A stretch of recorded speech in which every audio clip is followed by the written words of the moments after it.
Hi, I have no idea what I am doing. In this day and age, cosplay has become one of the cornerstones of celebrating nerd fandom. Comic books, anime, Western cartoons, chances are you'll either come across somebody that dons the appearance of an iconic character or maybe an obscure one, or you yourself might get the inclining to don some fancy garments and an uncomfortable wig. It's funny because what used to be seen as something weird and unconventional and kind of one of those things that people would point to as a sign of, hey, when are you gonna grow up and stop playing dress up, has become more widely accepted. We have news outlets that celebrate cosplayers during major events like Black History Month and the like, and what's more, they're influencers from various different walks of life starting to dip their toes into this interesting form of artistic expression, which seems to go hand in hand with the idea of these fandoms becoming more and more mainstream. Yet there isn't really a lot of media that kind of goes into what it's like being a cosplayer, or what it's like to get into the art of cosplay. At most, it's generally a cool character quirk or a background element. So imagine my surprise when in this anime season we come across a show that does have cosplay as a major aspect of its identity. That show is called My Dress Up Darling, and I thought it'd be interesting to don some interesting getup myself and sit down and just react to some of the more interesting and iconic moments of the show so far, or at least the first 6 episodes of it. Because, you know, that's what this world needs more of. My opinion. What? What's wrong with liking dolls? Oh, you poor socially awkward boy. Must be protected.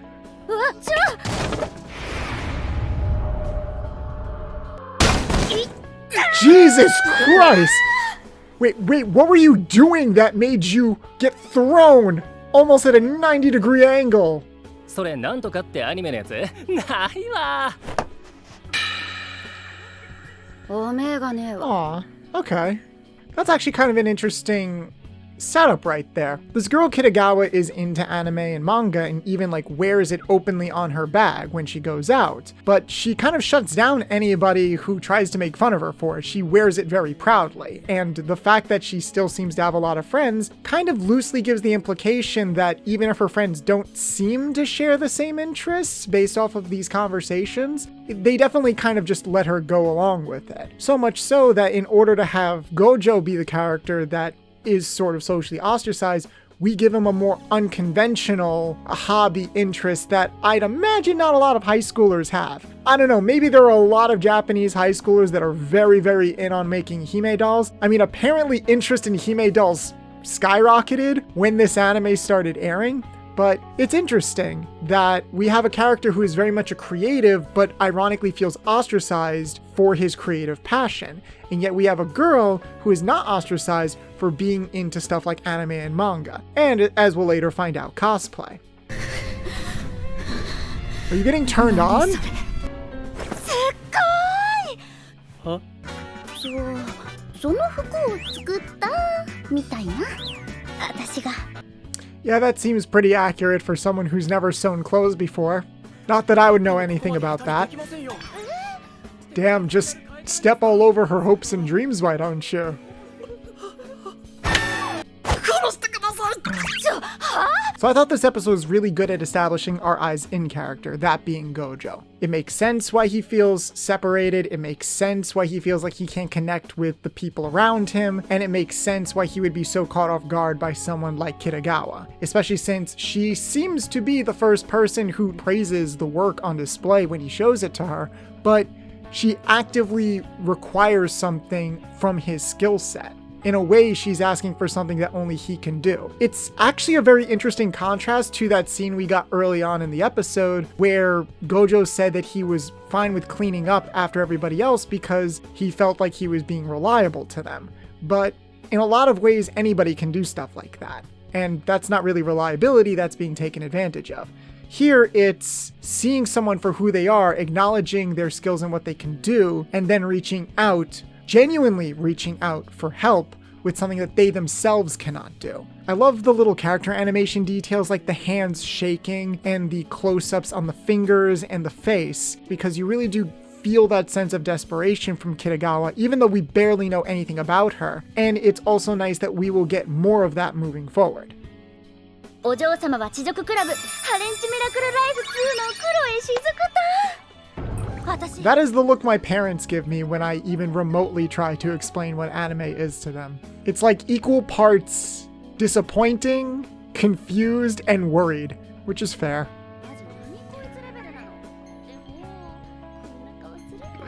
I know what you're doing! We want to really sell this scene and establish that this girl, this high school girl, really loves this character to the point of wanting to step into those shoes. Best way to do that is to have rose petals in the background with really dramatic music flaring up. And we'll just show one of the most inappropriate scenes of that character in the background. It's fine. I don't even get whiplash from it. It's just, I commend the commitment. こういう本が出てるんですね。 それ鬼ヤバだから読んでみ。 Yeah, guides like that are actually fairly common nowadays, both in print and especially online. If you go to Etsy, for example, you can find a whole bunch of different patterns that people sell for pretty affordable prices. The real bulk of the work and money goes into the other aspects of cosplay crafting. これ人形のやつ？こんな細い筆で描くんだ。すっごー。早速しよっか。よ。 採寸に決まってんじゃん。 Oh, yeah, sure, まず採寸っ measurements. て言ってたでしょ？ Okay. You can technically get more accurate measurements if you aren't wearing a lot of clothing, especially if you want to go over things like inseams and everything. And I know some people will probably be like, why is she so comfortable, you know, taking her clothes off in front of somebody that she really doesn't know that much? There is a scene in the first episode. It's very quick, kind of a blink and you miss it moment. Her friend did say something about her being a model or attending a modeling gig. And as someone with some freelance and runway experience, yeah, when you're in that environment enough, it's very easy to develop that mentality of not really caring about taking off your clothes in front of other people. It's just a matter of being comfortable within your own body, seeing it as a necessary part of the creative process, whether you're cosplaying or modeling, and of course, having a certain degree of trust with the people that are around you. The show is kind of smart about the way that it's presenting its fan service. Almost all of the shots in this episode are from Gojo's perspective. When the episode uses its camera in more dynamic ways, you get the impression that we are seeing directly through Gojo's eyes. And because of that, I don't really find the scenes titillating in that sense. I find them kind of awkward and uncomfortable, which is exactly how Gojo feels. If anything, I would say that takes more precedence over the actual things that are being shown. But I also get people who might have either been turned off by this or make them a bit more hesitant to recommend it to other people. This kind of reeks of one of those situations where you're watching a really good show and then they just throw all of this at you out of nowhere. And the last thing you need is to watch this and have a parent... Overall, still a very well-directed and well-presented episode. And I like some of the technical aspects that go into measuring specific parts of the body, as well as giving some insight into both characters' comfort levels, which is also an important aspect of cosplaying and crafting. It's around this time that people also started accusing Kitagawa of being somewhat of a manic pixie dream girl. Like her forwardness, her love of anime, her sense of style, meshing all those things together, it just kind of seems like wish fulfillment for the male gaze. Maybe there's some truth to that. Most anime always has some element of wish fulfillment in it, whether it's fan service or a power fantasy. But I don't know, I think there is actually more to Kitagawa than just the surface level stuff, especially since the show kind of goes out of its way to fully establish just how passionate she is about everything. And while she does so far seem to be a bit less layered than Gojo is, who again is supposed to be our eyes in character, so that kind of makes sense, I definitely think there's more to Kitagawa than just that sense of wish fulfillment. Especially when you consider the fact that there are people like that out in the real world. I know what you guys are thinking. I'm setting up a joke to compare Kitagawa to Sydney. Nope. Gojo does look a bit like Garn, though. So overall, a bit of a divisive episode, but for me personally, still a good one.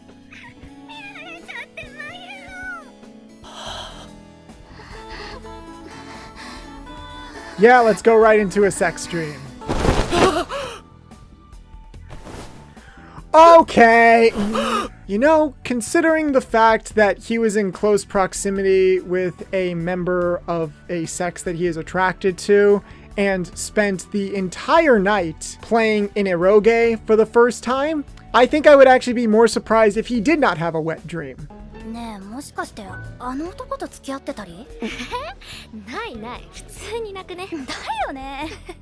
So in most slice of life shows, this sort of through line of the withdrawn, socially awkward character being seen around one of the more popular, stylish characters is a trope that has been done time and time again. And for the love of God, just talk to each other. It's not that hard. So many situations would be resolved if people just communicated to each other. The fact that she confronted him about it is like, if you have a problem with me, just say it. And he didn't run away and was very open about the fact that, well, people might think that we know each other. So we're friends, aren't we? And it clicks with him like, huh, we're friends. You get the sense that it's been a long time since he's heard something like that. 実は付き合ってるのかとまで言われてるのが耳に入って。マジ？ふん。じゃ、付き合っちゃう？そんな。He is now unapologetically a part of this girl's life. Whether he thinks that's a good thing or not, it's something that she wants. コスプレ専用のコーナーなんてあるんですね。そう、今は結構みんなコスするしね。So, they're visiting a fabric store in Ikebukuro, and I've been to a couple of fabric stores, not because I craft anything, God no, do not trust me with sewing or anything of the sort, but, you know, my girlfriend sews, and I have a lot of cosplay friends that do in fact make all of their cosplays from scratch. But it's interesting that you'll go to a fabric store and, you know, you see the rolls of fabric, and sometimes you'll see mannequins displaying some of the fabric or maybe some things made out of the fabric. You won't really see, at least here in the West, any fabric stores that display cosplay. It's actually a little interesting because fabric stores are about getting the raw materials to make the cosplay. I wonder if, like, the mannequins on display here are displaying homemade cosplays, or if the cosplays on these mannequins are more of the manufactured, mass-produced stuff. Would I like to see more cosplay shops like this? Abso-fucking-lutely. In fact, getting back to the end of this first volume of the manga specifically, which seems to cover the entirety of these first 3 episodes, Swallowtail and Yuzuwaya are actual stores that the mangaka visited, and I'm kind of surprised that they were allowed to use the name. I wonder how stuff like that works in Japan as far as like promotion or anything. It's hard to say. Anyway, Swallowtail is a wig store, and as far as the wide array of colors and stuff that are shown here, I haven't really seen a store this extensive with a variety of different choices. I get most of my wigs for my cosplay from either Amazon, Epic Cosplay Wigs, or Arta, although I am more than open to a variety of other suggestions when it comes to stuff like that. Similar to fabric, where it's better to actually feel the quality of the fabric, its elasticity and stuff like that in person, it is nice to get a sense of how a wig will look both in certain types of lighting and on you when you can actually see the wig in front of you. I actually had an interesting situation where the last con I went to was Anime NYC, and I actually debuted my Cloud cosplay there. Now, I had my friend work on that cosplay wig, but I needed to buy the base wig to send to her to work on. We live in different locations, so the idea was I buy the wig, get it shipped to them, they style it, and then ship it to me. I wanted the wig ahead of time to see if I needed to make any modifications to it, or basically test it on to see how it would look, because that's always the gamble that you're playing with when it comes to stuff like that. This is also a case of buying pre-styled wigs on like Etsy and stuff. You never know how something is actually going to look on you until you actually put it on you. As far as the Cloud cosplay went, now Cloud has very, very blonde hair, and I never thought that blonde looked good on me, so I was fine with foregoing the accuracy in order to find a shade of blonde that complemented my olive skin tone. And the website I went to did actually offer a couple of different options of blonde for the base that we were going to use for this wig. Unfortunately, I didn't know which color was going to look the best on me because I didn't have the wig in front of me. It was just display pictures. So I had to take a shot in the dark and go with more of a gold blonde or like a bronze blonde for something like that. Now, granted, I think the wig did turn out very well. I actually got stopped a lot Saturday Anime NYC for my Cloud cosplay, so that was nice. And I do plan on retouching up the wig or maybe even upgrading to a different one, as well as other parts of the cosplay in the future. But that is one of the main differences between, you know, kind of being over here in the West and dealing with situations like that versus, I guess, having more immediate options present in front of you, like in some places in Japan. そっか。俺ちゃんと役に立ててたんだ。 God damn it! My headband fell off. Would you believe that this is just like a bed sheet that I wrapped up really, really tightly because for some reason I couldn't find a basic piece of cloth that I could tie around my head. Cosplay smart, not hard, everybody. Words of wisdom by AJ. おっと、ちょうど2週間後にあるみたい。ごめん、電車乗り遅れちゃうから先行くね。じゃあね、五条くん。Did she say 2 weeks? もし間に合わなかったらあんなに楽しみにしている北川さんを失望させてしまう。 Okay, give your commissioners more than 2 weeks, even if it is technically feasibly possible. I always try to give people at least a month, and even then, just putting that out there because I can't tell you how many people on the internet still don't seem to understand how much time and effort, even if you like provide all the supplies and pay everything up front. Time is something that we like have no control over, so always make sure that you give people an abundance of it when they are working on something like this. Yeah, that whole process alone can take a long time. Also, this guy's a student, so like he spends already most of his day at school and he helps his grandfather at the shop. So 頭痛い、気持ち悪い、吐きそう、全然頭回らない。 the thing is, when your environment isn't healthy, when you're not taking proper care of your body, when the safety nets that are supposed to kind of help keep you together start crumbling apart little by little, your mental health kind of sinks and falls along with it. And along the way, it seems like he kind of forgot why he was doing the things that he was doing. お客さんの笑った顔を見ると、やっててよかったなって思うしな。ほら。 I like this flashback with his grandfather because it highlights, hey, you're not just doing your dream for you, you're doing it to make other people smile, you're doing it to make a connection with somebody. Sure, there are always going to be different tiers of success, but if you can just find like one person that appreciates your work and makes them smile, then there is no better indicator that you are doing a good job. I see myself in this character, but not in a wish-fulfilling way, in a relatable way. I look at this character and think, oh shit, that's me, and I should probably take better care of myself so I don't end up being in this situation either, because it is very hard to pull yourself out of it. Gojo is a lot stronger than he thinks. There's some people who really don't come out of those spirals, unfortunately. 嘘。ギリギリでしたけど間に合いました。これでイベントに出られますね。五条くん、もしかして。 お、私が今日のイベントに出ると思ったの？え？違うんですか？ Oh, buddy.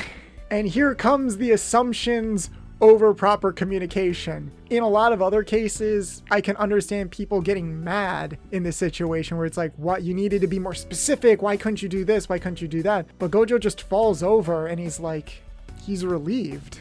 There's no drama. There's no like argument or big altercation, just two people who realize, oh shoot, I should have communicated more, oh shoot, I should have talked to you more. All it would have taken was one conversation and a lot of this could have been resolved, but the two kind of blame themselves for it, and apologies are being made and compassion is being shared. This is a good heartwarming scene between the two. 袖通してみませんか？せっかくなので。 I mean, you might as well, right? If anything, it's impressive that he got it looking that good just from a display standpoint in only 2 weeks.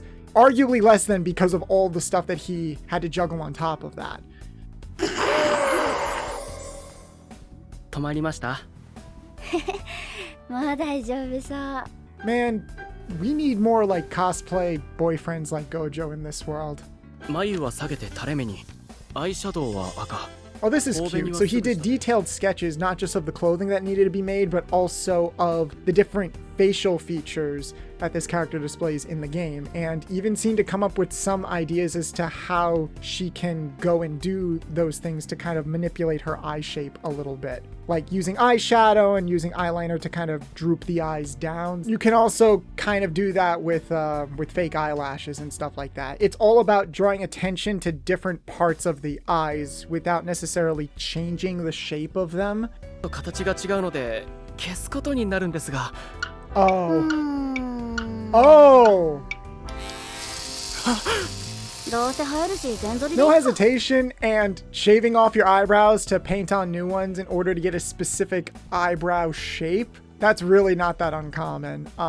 I've actually debated on doing that myself. It would be a little bit weird if I showed up to work one day without eyebrows. Plus, my makeup skills aren't good enough that I could perfectly draw on eyebrows using makeup that would make them look natural. So, I don't know, maybe in the future, but I'm in no rush to develop that skill just yet. It also makes it easier when it comes to wearing different colored wigs and therefore needing to have different colored eyebrows that match your wigs. There are different types of makeup that you can put over, like makeup chalk, or even like liquid eyeliner that you can paint sort of over your eyes. So yeah, you don't have to shave your eyebrows. It is an option, but it is not the only option.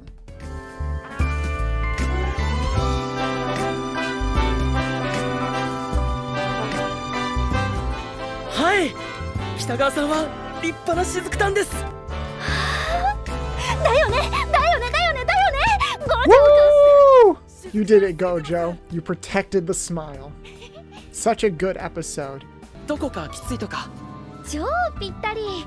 でもちょい動きづらいかな。 Jesus Christ, that looks amazing. Even with the sewing experience he has, it feels like there should have been or could have been more factors for error, considering the cosplay's overall complicated design. そうだ、写真。 Ah yes, cosplay photos. で見せて、漏れてる？うわ、陽気。北川さんじゃないですか？ It's interesting when people that have one certain personality type try to cosplay characters that are technically supposed to portray a completely different personality type. The fact that she's so excited she can't do the stoic expression that the character is supposed to portray, I can't call it anything else other than cute. This is her first cosplay. Why wouldn't you be excited? The last thing you could do is suppress your emotions and keep a straight face for things like this. I also like the fact that they used kind of a white mat with sort of a white background generally. If they were going to edit these photos, those are some of like the ideal circumstances to edit. 明日のコスイベ行っちゃおっか。なんか出たくなっちゃった。行こうよ、五条くん。Ah yes, cosplay events. Now, not as frequent over here in the West compared to, say, Japan, but they do happen. Cosplayers, when they meet each other online and find out that they all kind of live within the same region, it's fun to kind of plan group shoots like that. As far as events go, most of them are just cons. すいません。撮影いいですか？私ですか？はい。それヌルジョ2の黒江雫ですよね。The first time you get approached by a photographer who just genuinely wants to take your picture, whether they know what you're cosplaying from or not, is a nice feeling. When I first started cosplaying, it was maybe my first year of college, and the cosplay I was doing was L from Death Note. Can't believe I'm gonna do this. I actually sat in my chair like L did, with like the knees hunched up and everything, and I was barefoot. I was wearing flip-flops, so I just kicked off my flip-flops and got up on the chair, and I held the cell phone like this to my ear like he does. I'm just gonna be this character for a moment. And it was at that moment that people started walking up and just taking a bunch of pictures of me. Like, I'm just sitting there on the phone talking to my friends, and like 5 or 6 people are kind of gathering a small crowd around me taking pictures, and that just kind of made me want to get more into character. So I started darting my eyes around and like kind of talking a bit low. It was actually kind of interesting. And I don't think anyone else really took my picture after that, but it did renown me with this sense of confidence of, oh, I got noticed. Sometimes it doesn't take like a big fancy cosplay to get noticed. Sometimes it's little things that people just pick up on. And once you get that one person, then you get a lot of people. And it's a great feeling. It's almost kind of intoxicating, but don't let it go to your head. そうか。自分の好きなキャラのコスプレだから自由に楽しめるんだ。 I guess it is also nice seeing things from Gojo's perspective because he is very disassociated with the cosplay community or what it even takes to cosplay. So this is the first time he's being kind of exposed to it. And he's kind of looking around and being like, oh, wow, there's a wide array of different people and body types and hair colors and costumes here. And they're all different, but it feels cozy, I guess. あのね私服脱げそう。なんですって。 Oh, completely undercut everything that just happened and be like, what did you just say? Nani? ヌーブラを2枚重ねて持ってきたら胸のとこ破れそう。当たり前です。 Ah, yes. So, the interesting thing about commissioning things from people, like commissioning cosplays, is that Kitagawa, specifically when it came to getting your chest measured, he specifically made it so that there wouldn't be that much room to give. So when you stuff that section of the cosplay, of course it's going to feel like you're suffocating. Trust me, even under the most optimal, comfortable circumstances, most people can't be in cosplay for more than a few hours. A lot of cosplay isn't always meant to be comfortable. If anything, I'm already getting a headache by having this thing wrapped around my head right now. I should probably bring it down a bit more. And for those who don't know, because the subtitles say double nubaras, it's just like a padded bra, chicken cutlets, those things that you stuff in to make your chest overall appear bigger underneath your clothes. That's all it basically is. Yes, the boobs are a lie. Do with that as you will. 五条くんタオルちょうだい。見えますよ。全然余裕。短パン履いてるし。 Ah, yes, this is actually a very good PSA. If you're particularly cosplaying a risque character and you do not want them to see certain parts, make sure to take extra precautions. Dance pants, a bodysuit, shorts, they're all your best friends.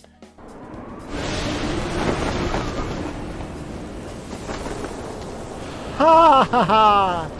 Yeah. If you know what those are, you know what they are. If you don't, there might still be hope for you. 次のコス何しよっか。 Sorry, Gojo, you're not getting out of this that easily. You have officially been promoted to cosplay husband. So accept your role and everything will be okay. Not only did he make the cosplay, but he was also there to make sure that she always had someone with her so she wasn't by herself. He was there to help kind of, make sure she stayed cool, got her supplies so she wouldn't dehydrate, wiped off sweat, etc. Cosplay is work, okay? It's very hard to maintain everything. 北川さん、とても綺麗でした。心から思った時でないと言えないと言いますか。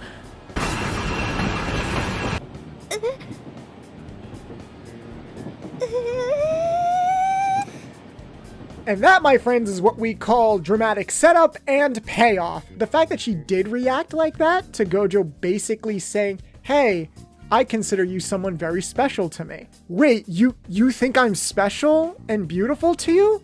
What? ぬるま湯に柔軟剤を入れ、ブラシで溶かしたウィッグを優しくお支払いしてください。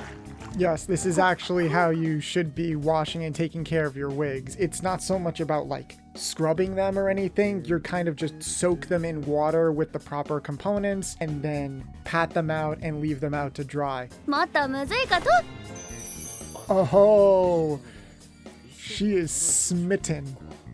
Gojo now comes with his own custom shoujo floral background. 悪かったな、2週間も打ち明けちまって。おお。 お邪魔してます。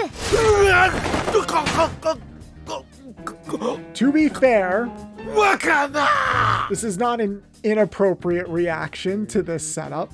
だな、立派なもんだ。でも、いろいろまだまだでさ。 そうか。 It's kind of nice that the grandfather is not only in on what's going on, but also kind of giving his own sort of commentary on how the dress was put together. 私ガチで五条くんのこと好きになってるんだけど。 I already bought them as friends. like intimate friends, friends that understand what makes them tick, not in a romantically intimate way. But I'm a little shocked, not only that Kitagawa acknowledged the intensity of what Gojo had said in the previous episode, but fully internalized it, and then it like awakened something in her.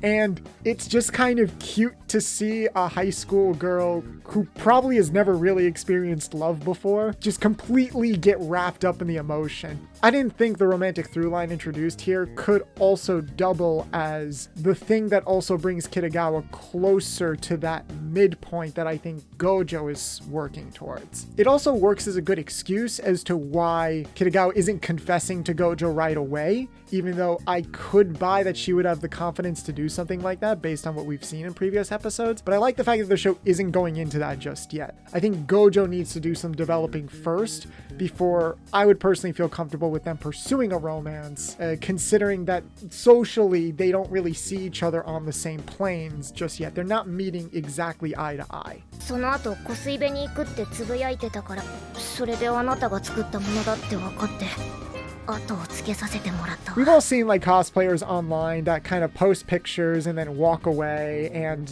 not really interact with anybody else in the community, and to be honest, they're probably happier for it. Just gonna go out on a limb, I wish I could do that. I mean, I don't really think Kitagawa is in it for the likes or anything either, but it's interesting to have someone be more direct about how, oh, I don't care about my social media presence. I just want to like look good in cosplay and take nice photos. It's a very like, I do this for me, not for anybody else. And that's nice because at the end of the day, while the likes and clicks and everything are important, the first thing should be that you are cosplaying for yourself. You're doing this because it makes you feel good. You feel your own personal sense of satisfaction. Everything else can come secondary or thirdly. ブラックリリーの資料と私のサイズ表を送るから誤解しないでよ。あくまで衣装の連絡だから。え？何の誤解ですか？何のって、あなたたち付き合ってるんでしょ？ So the episode ends by basically setting up the next cosplay that's going to be done, and we'll get some further insight into the cosplay community with the introduction of a more experienced cosplayer. Another fun fact, when I went through the remaining back pieces of the original manga, you really get the sense that this is written by a person who likes the idea of cosplay, but didn't really grow up or was that immersed in the community. That being said, I do have some thoughts about one of the final messages that this episode ends on, and maybe that's where I'll end this video. そんなに好きなら自分もすればいいじゃない。いや、私はやんないっすね。なんでよ。私背がでかいし、シオンタンの小さくて華奢な感じとは違くないですか？そんなの気にしないし好きだからやるってのも全然ありだと思うんですけど、私の場合好きだからイメージ壊したくない的な。 The idea that Kitagawa won't cosplay a certain character because they don't feel like they would be able to do that character justice. Now, that is something I think every cosplayer, or even in general most human beings, should be able to relate to. If you have a strong passion about something, you don't want to half-ass it. And plus, if you talk to any cosplayers that sew or craft, accuracy is key. But that's not what they're talking about. It seems like they're more talking about cosplay body types, as in I will not cosplay this character if I physically don't feel like I can do them justice. And I'm a little bit cautious about celebrating that type of mentality. Granted, I love the fact that the show makes it clear through Kitagawa's own mouth, hey, if other people don't feel the same way, awesome. People should be able to have their own reasons for cosplaying. And I'm not gonna like shame anybody who doesn't have the same opinion. I wish other people quoted that message more than this idea of accuracy though. When this episode aired, there were a few cosplayers who kind of quoted Kitagawa here as if she was saying that this is the de facto reason why you should cosplay. Kind of like a, take notes everybody, this is what cosplay really means, and nope, don't feel comfortable with that mentality. However, I will cry a bit of foul on the fact that we've only really seen 2 cosplayers in this show so far in these 6 episodes, and they both share that mentality. So you could make an argument that the show is leaning towards that. And I don't know, as a black man, I find that a little bit difficult to get behind, considering the fact that if I followed their philosophy, my options are very, very limited in terms of cosplay. I actually wonder what Kitagawa and Inui would say if, like, for example, they looked at my Archer cosplay or my Arjuna cosplay, but then compared that to, say, my Todoroki cosplay, where I don't 100% match that character because of maybe my facial features and skin tone. This is also the part of the show where I begin to more realize who this show is primarily being marketed towards. It's not being marketed towards your average Joe all over the world. It is primarily being marketed towards a Japanese audience. And in a lot of East Asian countries where there is a separate cosplay scene from what you would see here in the West, accuracy is a predominant thing that is sought after and celebrated, as opposed to here in the West where accuracy does kind of play a part in people blowing up, but I see just as many people blowing up because of their own specific creative takes on cosplay. It's less about celebrating a character by emulating them perfectly and more about showing the different ways that we can celebrate a character. And I don't know, maybe I have a bias because I grew up in the West, specifically America. Again, I don't think that the characters, the show, or the creator is saying, hey, if you don't cosplay for this reason, shame on you. I really don't think it is. The show has too much of a sense of heart and sense of confidence in how it properly displays character interactions, social awareness, for that to not be the case. Again, people that are quoting this show as if it is definitively saying one thing should be paying closer attention. It's also tricky because knowing some of the episodes that are coming and having read all of the English volumes that are out right now, I'm a little bit worried that this reasoning of accuracy will be used as a justification to excuse certain practices that some people might not be too happy about. But again, we'll see what happens when the show actually gets to that point, because there will be a lot of conversations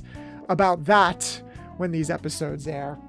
So overall, Dress Up Darling is probably my favorite show of the season. It displays everything I like about the slice of life genre, with the avid caveat of being one of the few shows that I think does a solid enough job of covering a lot of the introductory level stuff that some people should be aware of if they want to get into cosplay. I think there is so much good character stuff in here that it's very easy to fall in love with these characters. And it'll be interesting to see what other deviations and add-ons the anime makes compared to the original source material. But I will save the second half of this show for later. To be honest, while watching this show, I was surprised that more cosplayers weren't making content actually discussing some of the things that were in the show.